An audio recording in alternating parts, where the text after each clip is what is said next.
Hi, Madam Hafiza. Ainin and I will be presenting on the principles of presumption.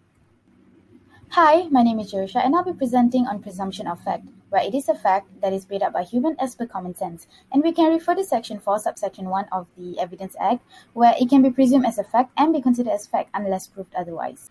Section 114 of the Evidence Act, where there's a presumption of existence of any facts that likely would have happened as per the example that is given below.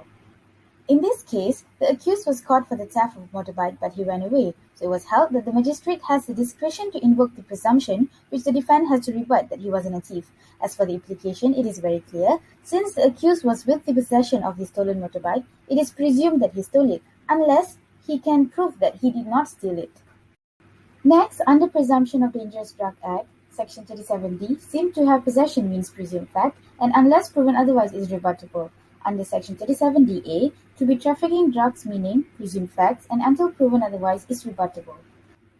Because of the lack of time, this slide will be under accomplice, pop, and ends. For conclusion, presumption of fact is rebuttable, the court can ignore this, and it will also be under circumstantial evidence, and it will come handy when there isn't much evidence. But in my view, presumption of fact can be dangerous to the other party if they can't properly prove that they have nothing to do with the crime. Hello, I'm Noorani Sophia and my presumption is of the execution of documents of 20 years old where the handwritten and signature must be done by the same person in the given document as well as authentic on the execution it is claimed for.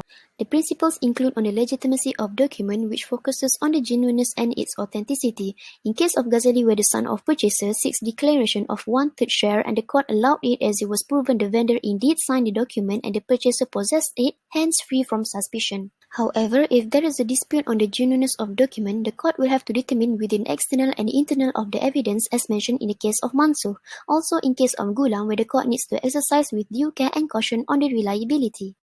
In addition, it needs to be noted that a copy of document would not be allowed to be admitted aside from the case of TCA Development Enterprise. Nevertheless, the ancient document is an exception to hearsay rule. Crimes such as ransom note of kidnapper is essential as the police can detect the handwritten of criminal when the abduction has been more than 20 years. In crimes such as fraudulent check also apply to the presumption when the victim has been coerced to give the check throughout their lives by also changing the original amount on the check.